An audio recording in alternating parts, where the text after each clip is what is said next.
I'm Julia Bell Workman, and I came to Woodland in 1949. We did not have a church. We met in a house in what was then the Rock Hill Homes. I think it has a different name now. In 1948, the minister at St. John's Methodist Church in Rock Hill, where I was a member, needed 2 people to help a young pastor and his wife deliver pamphlets in the Rock Hill Homes area for the church's first meeting on Bowes Avenue. That was my first encounter, and I met a most delightful minister, John Wood Robinson, who was our first minister. Well, we lived just 2 blocks over on Eden Terrace, and my father was a very stern person. He always said, well, there's a new preacher in town, and we're going to hear him this weekend. I said, well, I've already met him. He said, well, we're going to go. So we went that Sunday. It was June of 1950. And he enjoyed the minister and liked the service in the original church, which burned many, many years ago. And the next week says, we're going to join today. So we joined that, and I've been here ever since, 70 some odd years.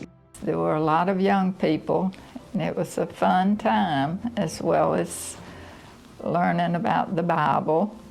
Celanese was a synthetic fiber plant, and it was built in what is now Riverwalk. I mean, there was building after building after building.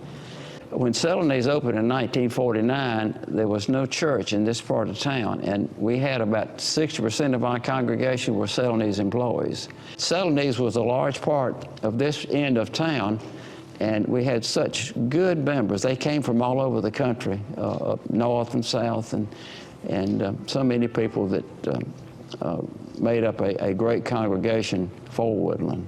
So we had a lot of lay persons. Bruce Schuler, who was a lay leader and very instrumental in forming the church. Warren Norman, who was a very early member of the church. I enjoyed Sunday school, had good Sunday school teachers, and enjoyed the minister, John Robinson. I went to MYF on Sunday nights. We had a very active youth group here. I guess we had 25 or 30. And at that time, the region, MYF conferences, and we'd have kids from all over.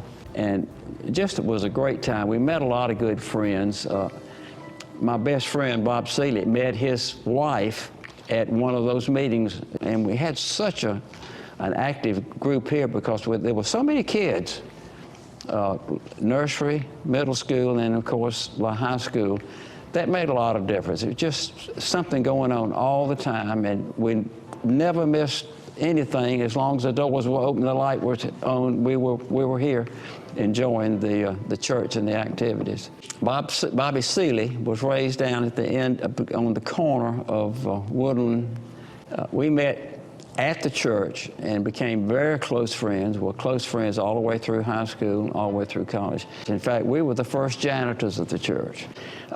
They didn't have a janitor back then, and we were paid $7 a week to clean up after the church, Sunday's church service and Wednesday night prayer service. And we split the $7, $3.50 each. We bought and paid for a 31 Model A Ford out of that money.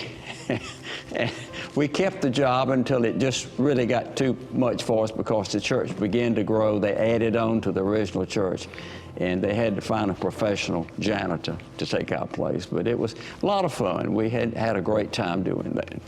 One thing I'll bring up, I think most people realize this, in 1983, when we had the fire, we were in the choir loft singing. We saw the smoke coming in the doors, and I jumped up to run to get to the telephone. Well, I opened the door behind the pulpit, and of course the smoke was so bad. I ran down to the fire department and told the fire department the church is on fire. So didn't even have my shoes on. So, but I think everybody remembers that. But it was something that I feel good about doing.